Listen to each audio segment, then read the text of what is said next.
أعوذ بالله من الشيطان الرجيم بسم الله الرحمن الرحيم إن الصفا والمروة من شعائر الله فمن حج البيت أو اعتمر فلا جناح عليه أن يطوف بهما ومن تطوع خيرا فإن الله شاكر عليم إن الذين يكتمون ما أنزلنا من البينات والهدى من بعد ما بيناه للناس في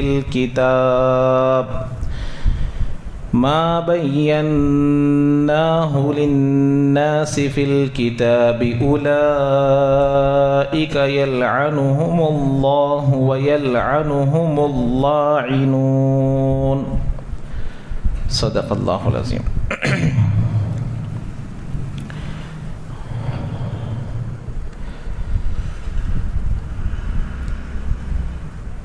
تو گزشتہ درس میں استرجاع کا ذکر چل رہا تھا اور آنے والی مصیبتوں پر صبر کرنے والے کے لیے 4 انعامات کے تذکرے پر بات مکمل ہو گئی تھی کہ ان کے ساتھ اللہ کی معیت بھی ہیں اور ان پر اللہ کے صلوات درودیں ہیں اور ان پر اللہ کی رحمت بھی ہیں اور یہی لوگ ہدایت پر بھی ہیں. تو اب ان 4 چیزوں کے ذکر میں ایک بات یہ بتانی ہے، استرجاع جس کو کہتے ہیں، یعنی انا للہ و انا الیہ راجعون. اللہ تبارک و تعالی پچھلی امتوں کو یہ تحفہ نہیں دیا تھا. پچھلی امتوں میں جب کوئی مصیبت آتی تھی تو وہ مصیبتوں پر یہ لفظ کہنے کو اللہ نہیں دیا تھا ان کو. اللہ تعالیٰ صرف اسی امت کو یہ لفظ اور یہ جملہ دیا ہے. جیسے دلیل کے طور پر حضرت یوسف علیہ السلام اور حضرت یعقوب علیہ السلام کے درمیان میں جب جدائیگی ہوئی، یا اسفا علی یوسف، تو انہوں نے کیا کہا؟ ہائے افسوس یوسف پر. تو وہاں انا للہ و انا الیہ راجعون نہیں پڑھے. تو معلوم ہوا یہ جملہ کس کے لیے ہے؟ صرف اسی امت کے ساتھ خاص ہے جو اللہ نے مجھے اور آپ کو عطا کیا ہے. اور صبر کرنے کے سلسلے میں ایک واقعہ، جیسے غصہ ہو غصے پر بھی قابو پانا، حالات ہو حالات پر بھی قابو پانا، نقصان ہو نقصان پر بھی قابو پانا، ہر اعتبار سے اپنے آپ کو کنٹرول میں روکے رکھنے کا نام صبر ہے. اس کی 3 قسمیں ہیں، پورا تذکرہ اس سے پہلے والے درسوں میں آ چکا ہے. ایک واقعہ حضرت زین العابدین رحمۃ اللہ علیہ کا کتابوں میں لکھا ہے. حضرت حسین رضی اللہ تعالیٰ عنہ کے بیٹے، حضرت علی رضی اللہ تعالیٰ عنہ کے پوتے. حکایت لکھی گئی ہے کہ ان کی جو باندی تھی وہ وضو کا پانی ان کو ڈال رہی تھی ڈول میں سے. تو ڈالنے کے وقت میں کیا ہوا؟ فسقط الابریق من یدہ علی وجہہ، ان کے ہاتھ سے وہ لوٹا گرا اور ان کے چہرے پر گر گیا. باندی تھی، پانی ڈال رہی تھی، تو وہ لوٹا کیا ہوا؟ ہاتھ سے نکل کر ان کے چہرے پر گر گیا. فسالت دمہ، تو اس سے ان کا چہرے سے خون نکل پڑا. اب آدمی کو غصہ آئے گا نہیں آئے گا؟ تو ایک دم غصے میں آ گئے حضرت. تو اس وقت یہ اللہ والی، یہ باندی بھی اللہ والی تھی، قرآن کا علم رکھنے والی تھی. تو اس وقت کہا ان اللہ یقول، اللہ تعالیٰ قرآن میں کہتے ہیں والکاظمین الغیظ، غصہ پی جانے والے. اللہ نے کہا کہ غصہ پینا بہت بڑی اچھی نیکی ہے، اچھی چیز ہے. تو اس وقت حضرت نے کہا فقال لہا، حضرت زین العابدین رحمۃ اللہ علیہ نے کہا کہ کظمت غیظی، میں نے اپنے غصے کو پی لیا. اس کے بعد کہا والعافین عن الناس، اور وہ لوگوں کو معاف کر دیتے ہیں. تو اس کے بعد حضرت نے کہا عفا اللہ عنکی، اللہ تجھ کو معاف کر دے. تو اللہ بھی تجھ کو معاف کر دیا، مطلب میں بھی معاف کر دیا. اس کے بعد کہا واللہ یحب المحسنین، اللہ تعالیٰ اچھے کاموں کو کرنے والوں کو پسند کرتا ہے۔ اس وقت انہوں نے کہا کہ انت حر لوجہ اللہ، تو آزاد ہے اللہ کے لیے۔ تو اپنے غصوں کو قابو میں پانا، اپنا غصہ آدمی کو قابو میں پانے کے لیے یہاں صبر کا بھی ایک مرحلہ ہے، غصے کو قابو میں پانا۔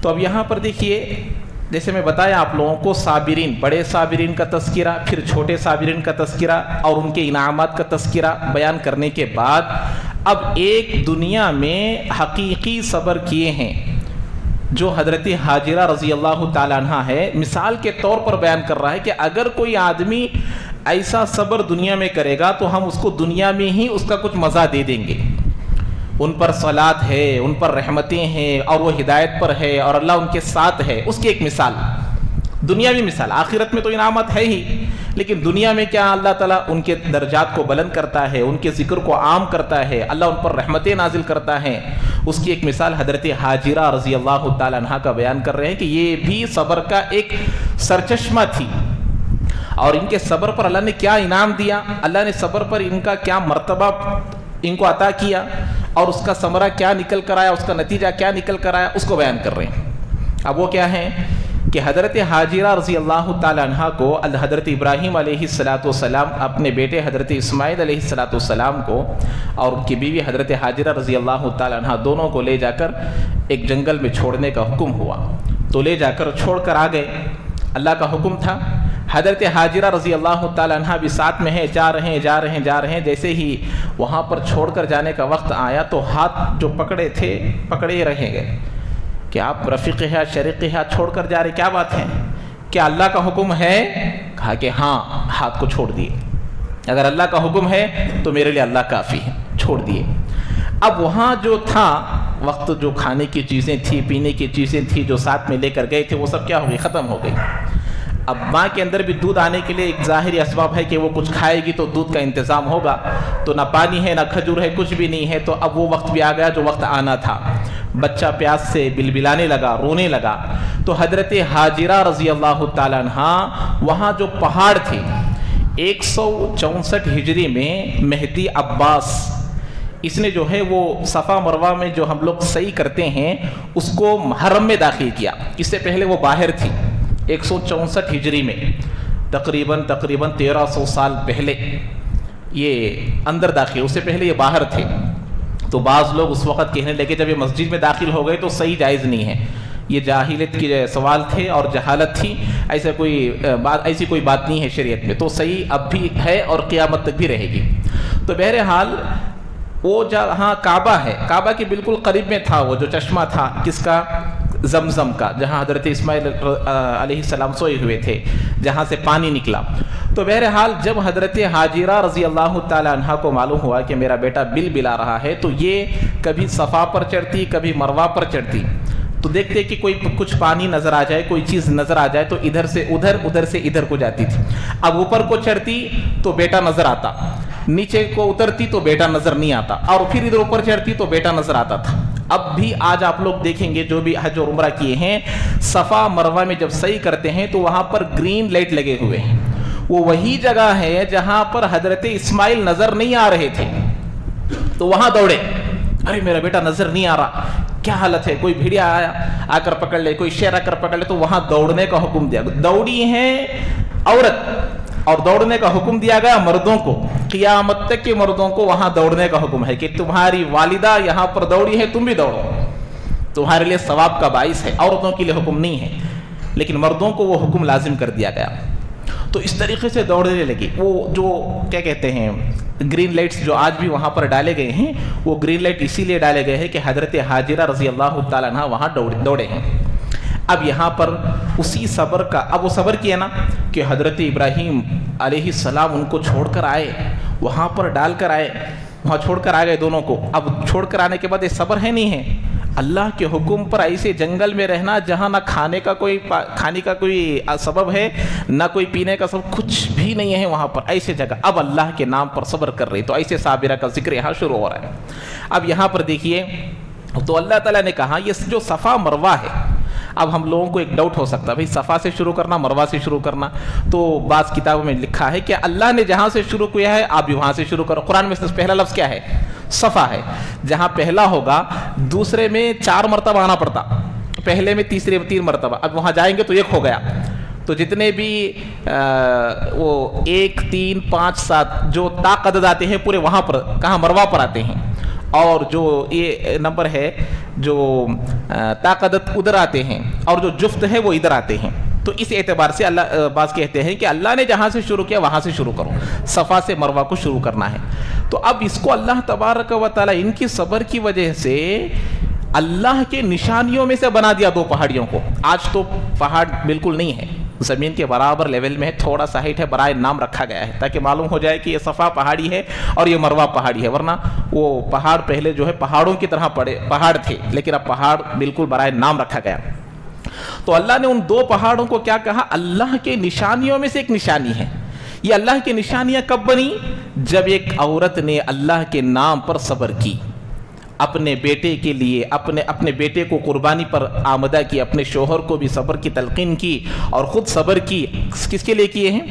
تو بتایا نا، آئی ہوئی مصیبت پر فوری طور پر صبر کرنا، چھوڑتے ہی راضی ہو گئے۔ الصبر عند صدمۃ الاولی، مصیبت آئی فوری طور پر صبر، اب صبر کیے تو اللہ نے یہ مرتبہ دیا کہ قیامت تک کے حج کرنے والے حاجی، قیامت تک عمرہ کرنے والے معتمرین، اس وقت تک ان کے یہ افعال مکمل نہیں ہوں گے جب تک کہ تمہاری والدہ حضرت حاجرہ نے جس عمل کو کیا اس کو نہیں کرو گے، تمہارا کام مکمل نہیں ہوگا۔ اتنا اللہ نے مقام بلند کیا، اتنا بڑا مرتبہ دیا، کب؟ صبر کی وجہ سے۔ تو شاعر جو ہے شعیرتن کی جمع ہے اور شعارتن کی بھی جمع ہے۔ اس کا مطلب کیا ہے؟ علامت، اللہ کی علامتیں جن سے اللہ کی پہچان ہوتی ہے۔ شعائر کہتے ہیں ایسی چیز جو دوسرے مذہبوں میں اور اسلام کے مذہبوں میں ممتاز ہو، الگ الگ کر دے، دودھ کا دودھ پانی کا پانی، اس کو کہتے ہیں شعائر۔ تو یہ صفا اور مروہ بھی شعائر میں سے ہیں، داڑھی شعائر میں سے، شعائر اسلام میں سے ہیں۔ اور اسی طریقے سے کیا کہتے ہیں، قربانی دینا، اذان، مسجدیں، مدارسیں، یہ سب کیا ہیں؟ شعار ہے۔ ان سے کیا ہوتا ہے؟ اسلام کی معلومات اس میں ہوتی ہیں، اسلام کی پہچان اس میں ہوتی ہے، ان کو کہتے ہیں شعار۔ تو شعائر اس کی جمع ہے، شعائر اللہ۔ تو یہ اللہ تعالیٰ نے اتنا بڑا مرتبہ حضرت حاجرہ رضی اللہ تعالیٰ عنہ کو دیا۔ اب یہاں پر یہ بڑا مرتبہ کب ملا؟ رضا بالقضاء، اللہ کے فیصلے پر جب حضرت حاجرہ راضی ہو گئی تب یہ مرتبہ ملا۔ حضرت اسماعیل راضی ہو گئے اللہ کے فیصلے پر تو یہ مقام ملا۔ تو جب یہ اللہ کے حکم پر کہتا ہوں نا، کوئی بھی مصیبت آئے، مصیبت آتے ہی صبر کرنے والا صابر ہے، ورنہ آئی ہوئی مصیبت پر گھنٹوں بعد، مہینوں بعد، دنوں کے بعد، سالوں کے بعد ہر آدمی کیا کرے گا؟ صبر کرے۔ وہ صبر نہیں ہے، آئی مصیبت آئے ہوئے دوسرے سیکنڈ میں ہی صبر کرنا، اس کو کہتے ہیں حقیقی صابر۔ تو وہ صبر کا ذکر ایک مثال کے طور پر اللہ نے یہاں ذکر کیا۔ ان الصفا، اچھا یہاں پر یہ کہا کہ اللہ نے حج اور عمرہ کرنے والے جب طواف کرے تو کوئی حرج نہیں، فلا جناح، ابھی میں ترجمہ نہیں کیا ہوں، بتا رہا ہوں، فلا جناح کہا اللہ نے، کوئی حرج نہیں ہے کہ وہ حج یہاں پر طواف کرے، کس کا؟ صفا اور مروہ کا۔ مدینے میں جہالت کے زمانے میں مکہ المکرمہ میں صفا مروہ کے پہاڑی کے درمیان 2 بت رکھے گئے تھے، ان کا نام تھا اسافہ اور نائلہ۔ بہت سارے مسلمان لوگ نائلہ نام رکھتے ہیں، نائلہ یہ اسی بت کا نام ہے جو صفا مروہ کے درمیان میں رکھے گئے تھے۔ یہ 2 جو ہے عاشق معشوق تھے، تو یہ دونوں جو ہے پیار کرنے والے تھے۔ ایک مرتبہ وہاں پر آئے، برے ارادے سے آئے، برا کام کرنے کے ارادے سے آئے، تو اللہ تعالیٰ نے ان کو سزا کے طور پر اسی حالت میں ان کو وہاں پر پتھر بنا دیا، وہ بت بن گئے وہیں پر۔ تو بعض کتابوں میں لکھا ہے کہ پہلے مکے والے ان دونوں کو جوتوں سے مار کر صحیح کرتے تھے۔ صحیح جو ہے حضرت ابراہیم علیہ السلام کے زمانے سے شروع ہے، جب سے حج شروع ہوا اس وقت سے صحیح ہے، لیکن جب یہ لوگ صحیح کرنے آ کر یہ گناہ کے کام کے لیے آئے تھے تو اللہ نے ان کو کیا بنا دیا؟ پتھر بنا دیا۔ اس وقت کیا ہوا؟ غصے میں آ کر مکے والے ان کو جوتے مارتے صحیح کرتے تھے۔ بعد میں کیا ہوا کہ جس کے پاس جوتا نہیں رہتا تھا وہ کیا کرتا تھا؟ ہاتھ سے مارتا تھا۔ نہ ان کو جوتے مارنے کا حکم دیا گیا تھا، نہ ان کو ہاتھ لگانے کا حکم دیا گیا تھا، وہ بت بنے ہیں عبرت کے طور پر، تھے۔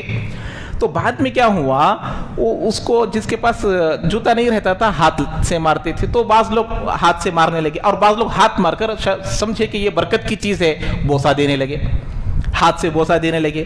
جو لعنت کے مستحق تھے ان کو معزز سمجھنے لگے۔ تو یہ ایسی چیز وہاں پر پڑ گئی تھی، جس کے پاس جوتا نہیں تھا وہ جوتا لے کر مارتا تھا، اور جس کے پاس جوتا مارتا، جس کے پاس نہیں تھا وہ ہاتھ سے مارتا تھا۔ تو جاتے جاتے جاتے جوتوں کا سلسلہ ختم ہوا، صرف ہاتھ سے لگانا شروع ہو گیا۔ تو بہرحال یہ اس طریقے سے چلتا تھا۔ تو ان بتوں کے وہاں ہوتے ہوئے بھی صحیح چلتی تھی، اور ان کے جو بت تھے مکہ والوں کے اور مدینہ والوں کے بتوں میں کچھ فرق تھا۔ یہ جن کو بت مانتے تھے ان کو وہ مدینے والے بت نہیں مانتے تھے، ان کو معبود نہیں مانتے تھے، اسی لیے یہ لوگ مکہ والوں کی سعی کو نہیں کرتے تھے، مدینہ والے نہیں کرتے تھے۔ مکہ والے تو کرتے تھے، پہلے سے ہی چلا آ رہا، حضرت ابراہیم علیہ السلام کے زمانے سے چلا آ رہا ہے، تو یہ بھی کرتے تھے۔ لیکن مدینے والے جب مکہ کو آتے تو دیکھتے کہ یہ تو مکہ والوں کی رسم ہے، یہ تو مکہ والوں کا کام ہے، ہم نہیں کریں گے۔ تو یہ ان کے دل میں تھوڑا کھٹن پیدا ہوئی، ان کے دلوں میں تھوڑی سی رنجش پیدا ہوئی کہ بھئی ہم کیسے کریں اس کو، اللہ کے نبی تو حکم دے رہے لیکن ہم کیسا کریں، یہ تو ایسا ہے نا۔ تو اللہ تبارک و تعالیٰ نے یہ آیت نازل کیا کہ دیکھو یہاں پر یہ جو صحیح کرنا ہے یہ اللہ کا حکم ہے، یہاں پر جو اب تو نہیں ہے وہ، اور اس وقت میں بھی نہیں تھے، کب کا نکال دیے اس کو، ختم کر دے، لیکن ان کا عقیدہ ایسا تھا کہ یہ جاہلیت کی رسم ہے، یہ جہالت کا کام تھا، اب بھی کرو بول رہے نا، کیسا کرنا۔ تو اللہ تعالیٰ نے حکم دیا کہ نہیں، تمہارے اوپر کوئی حرج نہیں ہے، کرو۔ یہ حضرت ابراہیم علیہ السلام جب پہلا حج کیے اس وقت سے یہاں پر صحیح چل رہی ہے، اور صحیح کرنا ضروری ہے، تو یہ صحیح کرنا شروع کر دیے اور صحیح کرنے لگے۔ اب یہ جو صحیح کر رہے ہیں فلا جناح علیہ ان یطوف بہما، اب یہاں سے ایک سبق ہم کو ملتا ہے کہ ہمارے اعمال کو اگر کوئی غیر اختیار کر لے تو اس سے ہمارے اعمال میں کوئی اثر نہیں ہوتا۔ ارے بھائی غیراں پورے داڑھی چھوڑ ڈالتے ہیں تو کیا ہمیں داڑھی نکالنا؟ بھائی غیراں پورے جبہ پہننا شروع کر دیا تو کیا ہمیں جبہ نکالنا؟ نہیں، وہ اگر اختیار کر رہے ہیں تو کرے، لیکن اس سے ہمارے کام میں، ہمارے اعمال میں کوئی فرق پڑنے والا نہیں ہے۔ جیسے بیت اللہ درمیان میں بیت الاصنام بن گیا تھا، بتوں کا گھر بن گیا تھا، تو اب وہ بیت اللہ کی عظمت چلے گی کیا؟ تو جب بت چلے گئے تو پھر اس کی عظمت واپس آ گئی۔ ایسے ہی یہاں پر سے جب وہ اس جہالت کے کاموں میں سے کرتے تھے تو صحیح جو حکم تھا وہ صحیح ہمیشہ باقی رہے گا، وہ صحیح کا حکم ختم نہیں ہوگا۔ یہ اللہ نے کہا کہ دیکھو یہ دل میں جو رنجش ہے اس کو نکال دو، اس طریقے سے اس کو دل میں بٹھانے کی بات نہیں ہے، وہ کہا اللہ تعالیٰ۔ اور اس کے بعد وَمَن تَطَوَّعَ خَيْرًا، اور جو بھلائی کے کام خوشی سے کرے گا، نفل، یہاں پر تطوع کے معنی ہے نفل۔ نفل کاموں میں دیکھیے غور سے اس بات کو سمجھیے، جہاں نفل ہوتا ہے، جہاں نفل اعمال ہوتے ہیں وہاں شیطان کا حملہ بہت ہوتا ہے، فرائض میں شیطان کا حملہ زیادہ نہیں ہوتا۔ اسی لیے مولانا مفتی تقی عثمانی صاحب یہاں پر ترجمہ کیے ہیں، جو بھلائی کے کام خوشی سے کرے، فرائض خوشی سے کرے یا نہ کرے، کرنا ہے، نماز 5 وقت کی پڑھنا ہے، خوشی سے پڑھنا، کیا نکو دل بولے تو بھی پڑھنا، صبح میں نکو اٹھو بولے تو بھی اٹھنا، اور سفر میں ہے تو بھی پڑھنا، بیمار ہے تو بھی پڑھنا، کہاں ہے تو بھی پڑھنا، بارش ہے تو پڑھنا، فرائض نہیں چھوٹتے۔ تو خوشی سے جو خیر کے کام کرے، تو اس سے کون نوافل، فرائض میں اللہ نے حدیث پاک میں فرمایا، حدیث قدسی میں، ما تقرب الی عبدی الیہ مما افترضت علیہ، میں نے جن چیزوں کو اس پر فرض کیا ہے ان چیزوں کے بغیر بندہ میرے قریب نہیں آ سکتا۔ وہ کیا ہے؟ فرائض ہے۔ فرائض سے بندہ اللہ کا مقرب بنتا ہے، پھر نوافل سے اس کے تقوی میں، اس کی پرہیزگاری میں، اس کے نماز میں، اس کے بول میں، اس کے سوچ میں نکھار پیدا ہوتا۔ نوافل سے بندے کی زبان میں تاثیر پیدا ہوتی، نوافل سے بندے کے باتوں میں اثر پیدا ہوتا، اور وہ الگ چیز ہے۔ اسے کیا بولتے ہیں؟ اگر آپ کو سمجھانے کے لیے سمجھاؤں، وہ گویا کہ بونس سمجھیے۔ نوافل کیا ہے؟ بونس۔ بونس سے آدمی کے اندر نکھار پیدا ہوتا نوافل سے، لیکن نوافل میں شیطان کا اثر کیا ہوتا؟ بہت زیادہ۔ فرائض میں نہیں رہتا، کیوں؟ اللہ وہاں ہوتے ہیں، اس لیے شیطان زیادہ نہیں آتا۔ 5 وقت کی نماز پڑھنے والوں میں کبھی بھی دل میں نہیں آتا کہ بھئی میں نماز پڑھ رہے سو کون تو دیکھ رہے کیا؟ ظہر کو آیا دل میں نہیں آتا، فجر کو آیا نہیں آتا، اشراق پڑھنے کو ہے دروازے میں کون بھی اکل آ گئے تو بھی دل کے اندر آتا، ارے بھئی نے دیکھ رہا میں اشراق پڑھ رہے سو، انہیں سمجھتا ہے کہ میں اشراق پڑھ رہا ہوں بول کو، یہ ہے نفل کا اثر. تو نفل میں نوافل میں تہجد پڑھ رہا نفل ہے خوشی سے کرنا, لیکن تہجد پڑھتے سو بول لیتے آج تہجد ہی پڑھا نہیں جی, 4:30 کو اٹھا تھا, اب ایک 15 منٹ کے بعد اٹھیں گے بول کو سویا, لیکن ڈائریکٹ آسان ہو رہی تھی. یہ بولنے کا مقصد کیا ہے کہ میں تہجد بھی پڑھ رہا ہوں. فرض نماز میں کون تو ایسا بولتے ہیں؟ فرائض میں نہیں ہوتا, زکوٰۃ میں نہیں ہے, حج میں نہیں ہے, وہ دوسرا حج کر رہا نفل حج ہے. اب بولنے کے لیے دیکھو میرے 2 حج ہو گئے, 3 حج ہو گئے, 4 حج ہو گئے, دکھاوا آ گیا. نوافل میں شیطان کا حملہ زیادہ, فرائض میں نہیں رہتا. اب ایسے ہی تھوڑا زکوٰۃ دے دی, 1 لاکھ روپے زکوٰۃ دے دیے, اس میں دکھاوے کا کوئی امکان نہیں ہے. 10,000 روپے ایکسٹرا نفل دے ڈالے, دکھاوے کا امکان زیادہ ہے. تو اسی لیے خوشی سے نوافل میں بہت احتیاط سے کرنا ہے, نوافل میں بہت احتیاط سے رہنا. تہجد پڑھو, اشراق پڑھو, چاشت پڑھو, کچھ بھی پڑھو, لیکن دکھاوا بالکل نہیں ہونا چاہیے. وہی فرماتے ہیں ومن تطوع خیر, نوافل کو خوشی سے کرنا, دکھاوے سے نہیں کرنا. آگے وہی ہے, اب ترجمے بات سمجھ میں آتی. دیکھیے یہ پوری باتیں آیت کے ترجمہ کرنے سے پہلے بتا دیا ہوں, اب آیت سے اس کو فٹ کریں گے تو بات سمجھ میں آ جائے گی. ان الصفا والمروہ من شعائر اللہ, یقیناً صفا اور مروہ یہ دونوں پہاڑیاں اللہ کے نشانیوں میں سے ہیں. کیوں نشانیوں میں سے ہے, بات سمجھ میں آ گئی.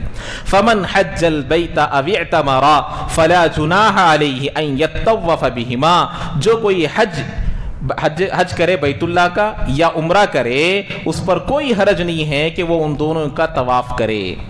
سعی کو بھی طواف کہتے ہیں, گھومنے کو طواف کہتے ہیں, تو سعی کرنے میں کوئی حرج نہیں ہے. تو ان کے اندر کیا حرج آ رہا تھا, بات سمجھ میں آ گئی نا. اس کے بعد ومن تطوع خیرا, اور جو کوئی بھلائی کے کام کو خوشی سے کرے, فإن اللہ شاکر علیم, اللہ تبارک و تعالی قدردان ہے, تمہارے نوافل کا قدردان ہے. ارے بندے پر میں خالی 5 نمازاں فرض کرا پھر بھی یہ نوافل پڑھ رہا, اللہ قدردان ہے, اللہ شکر گزار ہے. شکر گزار ہم شکر کرتے ہیں, اللہ شکر نہیں کرتے, اللہ قدردان کرتے ہیں. اللہ تعالیٰ اس کو ویلیو دیتے ہیں, ویلیویبل بنا دیتے ہیں اس کو. بندہ, میرا بندہ, میں خالی زکوٰۃ فرض کرا, لیکن بندہ پھر بھی مساجد کو بھی دے رہا ہے, مدارس کو بھی دے رہا ہے, غریبوں کو بھی دے رہا ہے, بھوکوں کو بھی دے رہا ہے. شاکر علیم, قدردان کے ساتھ ساتھ جاننے والا بھی ہے کہ تم نوافل کو کس نیت سے کر رہے ہو. علیم, شاکر کب ہے اللہ, جاننے والے ہونے کے ساتھ ہے اللہ. یعنی اللہ تمہارے تمام نوافل کو جانتا ہے, نوافلوں کی نیت کو جانتا ہے. شاکر علیم. اب کلام بدل گیا. یہ جو کلام شروع ہوا ہے وہ اذ ابتلی ابراہیم سے شروع ہوا ہے. اللہ نے جب آزمایا حضرت ابراہیم کو کچھ باتوں سے, تو امتحان پر ختم ہو رہا ہے. یہ بھی امتحان ہے نا, صفا مروہ کے تذکرہ گزرا. اب یہاں پر پھر ان لوگوں کا تذکرہ کر رہے ہیں جو صفا مروہ کا تذکرہ بھی تورات میں تھا کہ اس امت پر صفا مروہ کی صحیح بھی رہے گی. یہ نبی آئیں گے, وہ پیچھے آئی نا بات, یہ لوگ ان کو ایسے پہچانتے ہیں جیسے کہ اپنے اولاد کو پہچانتے ہیں. تو پھر اب اللہ نے ان کا پھر تذکرہ کیا. یقیناً وہ لوگ جو چھپاتے ہیں ان چیزوں کو جس کو ہم نے نازل کیا واضح نشانیوں میں سے. ایک آدمی ایئرپورٹ کو گیا, بینہ, یہ بات سمجھیے, بینہ, ڈاؤٹ لیس, واضح کھلی سورج نکلا ہوا ہے. یہ کچھ ڈاؤٹ ہے کیا, ڈاؤٹ لیس بولتے اس کو, کچھ بھی ڈاؤٹ نہیں ہے, کلیئر نظر آتا ہے. تو ایسے ہی بینہ کہتے ہیں بالکل روشن, بالکل واضح دلیلیں. ایسے دلیلوں کو بھی یہ چھپاتے تھے. کون, یہود. تورات میں تھی باتیں, یہ چھپاتے تھے ان باتوں کو. تو ایئرپورٹ پہ ایک آدمی کو ہم نے کہا کہ دیکھو ایک آدمی آنے والا ہے, اس کے بال ایسے ہیں, اس کا چہرہ ایسا ہے, اس کا رنگ ایسا ہے, اس کی ہائٹ ایسی ہے. اب ریسیو کرنے والا آدمی گیا تو اتنے نشانیاں ہم بتا دیے کہ اب وہ اس کو پہچاننے میں کوئی پریشانی ہوگی, آسانی سے پہچان لے گا.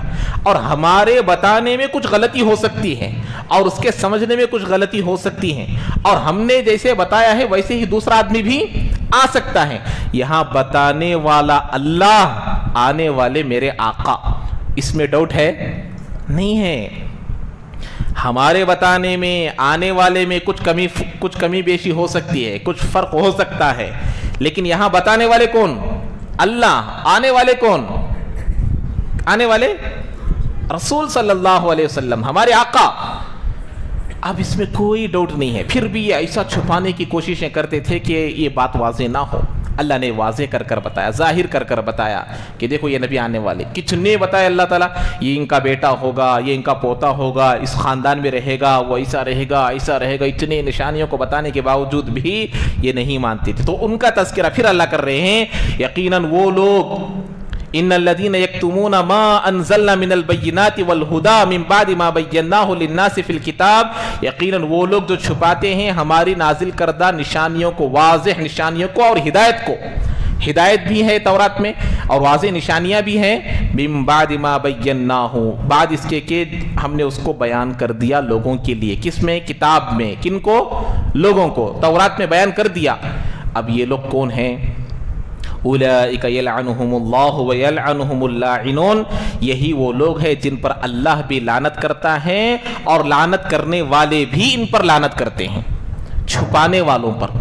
حدیث پاک میں آیا من سئل عن علم یعلمہ فکتمہ، کسی آدمی سے کسی چیز کے بارے میں پوچھا گیا، علم کے سلسلے میں پوچھا گیا اور اس کا علم اس کو تھا پھر بھی اس نے چھپایا، الجمہ اللہ یوم القیامت بلجام من النار، تو اللہ تعالیٰ قیامت کے دن اس کو آگ کی لگام سے کھینچ کر جہنم میں ڈالیں گے، جو دین کی باتوں کو چھپاتا ہے جاننے کے باوجود. ہاں البتہ بعض ایسی چیزیں رہتے ہیں کہ مخاطب کے اعتبار سے مسائل بیان کیے جائیں گے کہ اس کے اندر ہضم کرنے کی چیز نہیں ہے. بعض آیتوں کا مطلب، بعض احادیث کا مطلب لوگوں کو دیکھ کر بولنا پڑے گا. ہر آیت کا مطلب، ہر حدیث کا مطلب ہر ایک کو بول نہیں سکتے، وہ الگ بات. لیکن عام طور پر بتانے کی بات کو چھپائے گا تو اس کو یہ سزا ہے. اور یہ لوگ اسی سزا کے مستحق تھے. نبی کے نشانیوں کو چھپاتے تھے، قرآن کی باتوں کو چھپاتے تھے، تورات کی باتوں کو چھپاتے تھے، تو ان پر لعنت ہے. اب یہاں پر ایک بات سمجھیے، لعنت کا مطلب ہے اللہ کی رحمت سے دور. لعنت کا کیا مطلب ہے؟ اللہ کی رحمت سے دور.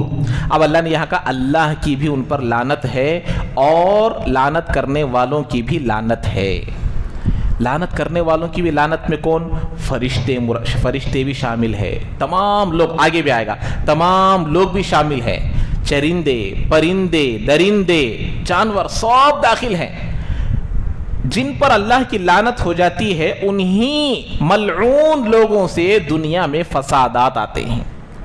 بارشوں کا نہ ہونا، مہنگائی کا بڑھنا، محبتوں کا ختم ہونا، دشمنی کا بڑھنا، قحط سالی کا آنا، گرمی کا زیادہ ہونا، بارشوں کا رک جانا، یہ تمام چیزیں کیوں آتے ہیں؟ ملعون لوگوں سے آتے ہیں. تو اب یہ جو چرندے ہیں، درندے ہیں، پرندے ہیں، یہ بد دعا دیتے ہیں کہ اے اللہ یہ بارش کن ملعون لوگوں کی وجہ سے نہیں آ رہی ہے تو ان کو ہلاک کر. یہ بھی ان کو بد دعا دیتے ہیں.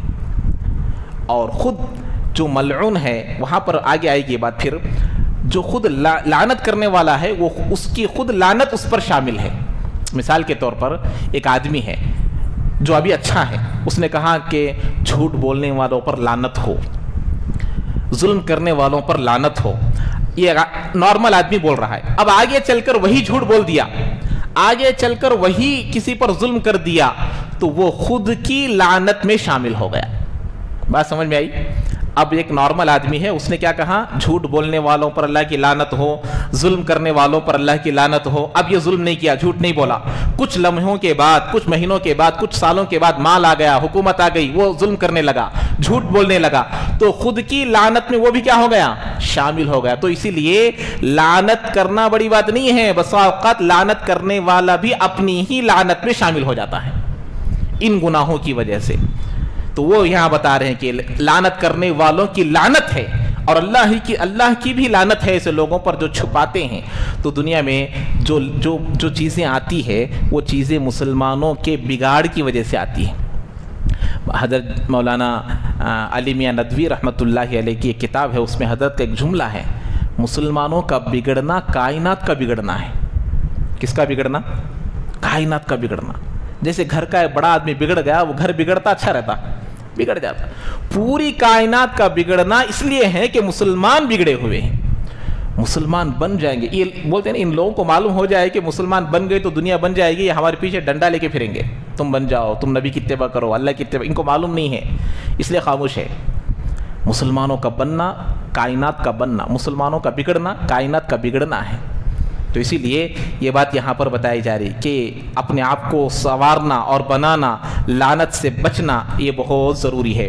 نادر شاہ ایک بادشاہ گزرا ہے دلی میں، وہ اس کی حکومت تھی، اتنا ظلم کیا، خون کی ندیاں بہا دیا، وہ بہت خون کیا۔ تو اس کے سلسلے میں ایک شعر ہے، شامت اعمال ماں صورت نادر علی، صورت نادر گرفت۔ یہ شعر اچھا سمجھیے، شامت اعمال ماں صورت نادر گرفت، ہمارے اعمال کی نحوست نادر کی گرفت کی شکل میں آئے ہیں۔ اس وقت کا شاعر کہا ہمارے اعمال کی نحوست نادر کی گرفت، نادر کی شکل میں آئے ہیں۔ تو ایسے ہی آج ہم لوگ بھی سمجھنا، ہمارے اعمال، ہمارے عقائد، ہمارے معاملات، ہمارے نبی سے دوری، اللہ سے دوری، قرآن سے دوری کی نحوست یہ حکومت کی شکل میں آئی ہے۔ تو یہ قرآن آپ کی کتاب نہیں، کب کی ہے؟ دنیا کی شروع سے، لوح محفوظ سے لے کر قیامت تک کی کتاب ہے، یہی ہے یہ معجزہ۔ ہر آیت میں، ہر اس میں اللہ تبارک و تعالی ہم کو روشنی کی طرح، بیٹری کی طرح، چراغ کی طرح دکھاتے جاتے کہ صبر جاؤ، آ جاؤ، اللہ کے قریب آ جاؤ، نبی کے قریب آ جاؤ، دین کی طرف آ جاؤ۔ یہ بات ہے یہاں پر۔ اب اس کے بعد دیکھیے، اس کے بعد فرماتے ہیں إِلَّا الَّذِينَ تَابُوا وَأَصْلَحُوا وَبَيَّنُوا فَأُولَئِكَ أَتُوبُ عَلَيْهِمْ وَأَنَا التَّوَّابُ الرَّحِيمُ۔ اب اس کے بعد اللہ نے فرمایا، یہاں پر اللہ نے چھپانے والوں کا تذکرہ کیا اور سزا بتایا۔ جو چھپائیں گے، جو برے بنیں گے، ان پر سب پر اللہ کی لعنت اور لعنت کرنے والوں کی لعنت۔ ایک دم یہ بولنے کے بعد اللہ اب تھوڑا ایک آفر رکھے۔ کیا رکھیں؟ آفر رکھے۔ کیا؟ لیکن جنہوں نے توبہ کیا، اب تک چھپائے، اب تک گناہ کیے، اب تک بگڑے، اب تک نبی سے دور تھے، اب تک قرآن سے دور تھے، تابو، اب کیا کر دیے؟ توبہ کر لیے کہ اللہ اب ہو گیا جو ہو گیا، اب ہم نہیں کریں۔ لو بلغت ذنوبک کعنان السماء ثم استغفرتنی فغفرت لک ولا ابالی، تیرے گناہ آسمانوں کے چھونے کے برابر بھی ہو جائے، پھر بھی تو میرے سامنے عاجزی سے آ کر روئے گا تو میں تیرے پورے گناہوں کو معاف کر دوں گا، میری شان میں رائے کے دانے کے برابر فرق نہیں آئے گا۔ یہ اللہ کی شان ہے۔ تو اللہ نے کہا الا الذین تابوا، لیکن وہ لوگ جو توبہ کر لیے ان برے کاموں کے بعد۔ لیکن توبہ کافی نہیں ہے، صرف توبہ کافی نہیں ہے، وَأَصْلَحُوا، پھر اپنے پیچھے کیے ہوئے گناہوں کی اصلاح بھی کرنا۔ علامہ اقبال رحمۃ اللہ علیہ کیسی ذات ہے، کیسی شخصیت ہے، سب کو معلوم ہے، پورے عالم میں ان کے اشعار چلتے ہیں، شاعر اسلام کا ان کا لقب ہے، اتنے علامہ ان کا لقب ہے۔ لیکن اکثروں کو نہیں معلوم کہ علامہ اقبال رحمۃ اللہ علیہ علماء دیوبند کی دین ہے۔ کس کی دین ہے؟ علماء دیوبند کی دین ہے۔ علامہ اقبال رحمۃ اللہ علیہ قادیانی بن گئے تھے۔ کیا بن گئے تھے؟ قادیانی ہو گئے۔ قادیانی بننا، کافر بننا، دو ایک ہی ہے، کچھ بھی فرق نہیں ہے۔ قادیانی بننا ایک چیز، کافر بننا بھی ایک چیز۔ حضرت بن گئے، پہلے مسلمان تھے، بعد میں قادیانی بن گئے۔ علامہ انور شاہ کشمیری رحمۃ اللہ علیہ پر اللہ تعالیٰ لاکھوں کروڑوں برکتیں نازل فرمائے۔ حضرت سمجھائے، دلائل سے سمجھائے، کتابوں سے سمجھائے، آیتوں سے سمجھائے، احادیثوں سے سمجھائے، بن گئے، توبہ کر لیے۔ اور علامہ انور شاہ کشمیری رحمۃ اللہ علیہ، اللہ نے ان کو توفیق دی تو اللہ نے وہ محنت کیے اور وہ توبہ کر لیے۔ تو اللہ انور شاہ کشمیری رحمۃ اللہ علیہ نے کہا، اے اقبال، تم تو توبہ کر لیے ہو، لیکن تمہارے سے جو بگڑ گئے، تم کو دیکھ کر جو قادیانی بن گئے، ان کا کیا حال؟ تمہارا بننا توبہ ہے، لیکن تمہاری وجہ سے جو بگاڑ آیا اس کی اصلاح کیسے کرو گے؟ الا الذین تابوا واصلحوا، جنہوں نے توبہ کیا اور پھر اصلاح کیے، تو تم اصلاح کیسے کرو گے؟ تو علامہ اقبال رحمۃ اللہ علیہ نے کہا، حضرت میں تمام اخبارات میں ڈلوا دوں گا کہ میں نے قادیانی سے توبہ کر لیا ہوں، استغفار کر لیا ہوں، رجوع کر لیا ہوں، میرا اسلام سے تعلق ہے اہل سنت والجماعت کی حیثیت سے۔ وہاں تمام اخبارات میں اس وقت حضرت ڈال دیے۔ تو یہ ہے اصلاح، اس کو کہتے ہیں توبہ کرنے کے بعد اصلاح۔ اسی طریقے سے مودودی